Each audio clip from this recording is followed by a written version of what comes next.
There are a number of lawsuits, challenges to President Trump in the courts going on right now, and the question is, will they have an impact, or will the president be able to basically run out the clock on those? So for a closer look at that, we're joined by Dr. William Rosenberg. He's a professor of political science at Drexel University. He's written a book, or co-written it, called News Verdicts, the Debates, and Presidential Campaigns. He's on Twitter at Dr. B. Rosenberg. That's at DRB Rosenberg. And Bill, thank you for being with us. Good morning. So let's look at some of the major cases that are going on, and what are the ones that are most likely to have some sort of impact on this administration and how it does its job. Well, we have to recognize that when the House of Representatives changed from being Republically controlled to democratically controlled, the oversight that Congress is able to do on the presidency dramatically increased. Investigations that were supposed to take place from the Democratic perspective could not happen when Republicans were not going to allow it. Now we have several committees in Congress that have put forward requests for subpoenas for various people to come and testify. And in the aftermath of the Mueller report, they're trying to get more information because of the controversies, particularly about how Barr has portrayed the report. And the president has announced that he's basically not going to comply. He's not going to honor any of the subpoenas.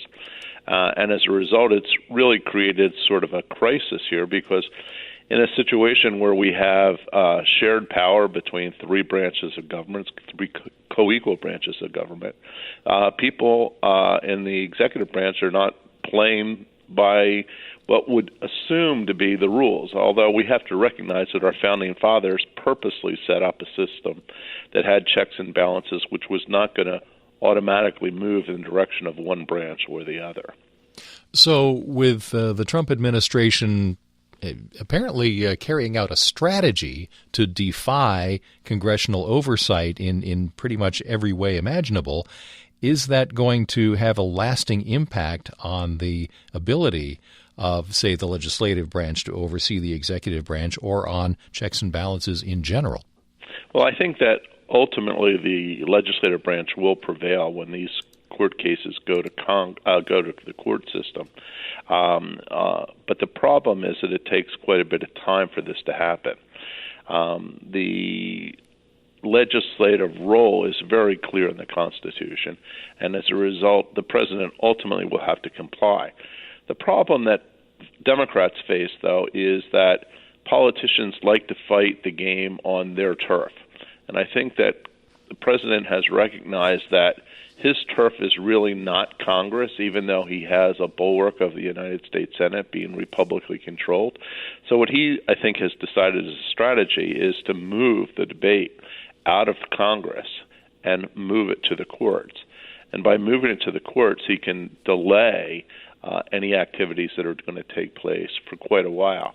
If you take a look at his actions before he even became president, he was often involved in numerous litigations, and he would say, sue me, and then basically put it to his lawyers to put it off of his table and not have to deal with it for quite a while. And I think that's really the strategy that Trump has seen. We're now coming into almost June of 2019. The election is going to really kickstart big time very soon. We're going to have the debates for the Democrats this coming month. So I think it's a strategy to move the debate about politics away from congressional leaders and towards the courts. You also have to recognize that for Congress, the most they can do is either embarrass the president by calling him out on not providing the information, or basically pushing the decisions to the courts to have them step in. But for both Congress and the courts, they really are at the mercy of the executive branch, because the executive branch is the one that's supposed to faithfully execute the laws. He's the one who has the military. He's the one who has the FBI. He has the foot soldiers to do the things in terms of executive actions. The Congress has a sergeant of arms, not exactly going to go out and arrest everyone. And the court is largely 9 older individuals who can't go out and do anything unless they have the support of the American public and also the support of the president. So we're in quite a conundrum right now. Talking with William Rosenberg, professor of political science at Drexel University, about the balances between the executive and legislative branches and the judicial, of course. And it's been a priority not only of President Trump, but especially of Senate Majority Leader Mitch McConnell to stick as many Republicans on these courts and on the benches as possible. Is that going to pay off for this administration? Well, I think that it may have some impact, but I think that since it's my belief that ultimately the courts will rule against the president, whether they're Republican or Democratic judges, I don't think it's going to have as much impact as perhaps many think. I think ultimately what we're really talking about here is the issue about how public opinion is going to play into this and how public opinion in elections are going to play into it in terms of 2020. A few years ago, there was some research done in some theoretical perspectives presented by a fellow by the name of Weisberg talking about public opinion and popular government. It said that there are 4 different ways that we can link public opinion and government. One is a strict adherence to every demand, to have public opinion set broad guidelines to operate, to have public approval of leadership, and to have after-the-fact approval.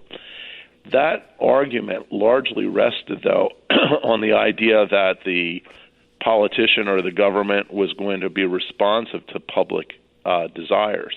What we're really seeing, I think, right now is that President Trump has shifted the argument that may have been present in that earlier work and said, I'm going to be accountable to my base to the extent that I want to be. I'm going to let my base set the broad guidelines, and I would say, for example, gun control and abortion rights may fall into those categories. That I'm going to talk about public approval of leadership, my approval, but not necessarily the whole public, but having 95% of Republicans support me. And if I happen to get after-the-fact approval, after I'm all done, I'm going to claim, like I did as he would do with the Mueller report, that I've been completely exonerated. So this notion of having a president of all the people being responsive to public opinion is shifted, I think, a little bit to being responsive to the president's base. In your view, overall, are the 3 branches of government out of balance? Well, I think they are. I think that over time what we've seen is an increase, particularly in regards to the president having more power with regards to foreign affairs and diplomatic relationships, because you need one person to be able to negotiate with the rest of the world. But we have to recognize is that Congress really has the policy-making ability to sort of do in-depth investigations, to do policy development, and also has control over the purse strings. And I think that's where Congress can really come in and limit what the president wants to do. We saw that happen with regards to the president's desire to get a wall. The Congress basically said that wasn't going to happen, and essentially it hasn't. The courts, on the other hand, they're in an awkward position because they have to be careful that they don't get too far out in front of public opinion, because if they do, they're not going to necessarily be viewed as legitimate and to be really one to be followed. So they want to be sort of walking with the great masses, leading them perhaps a little bit, but not getting out too far in front, because they can't physically go out and do anything. They're really dependent upon laws passed by Congress and the executive branch. It will be very interesting to see where all this leads in the next year and a half or so. Bill Rosenberg, thank you for giving us your insights this morning. Have a great day. You too. Dr. William Rosenberg, professor of political science at Drexel University, co-author of News Verdicts, The Debates and Presidential Campaigns, and he's on Twitter at Dr. B. Rosenberg. That's at Dr. B. Rosenberg.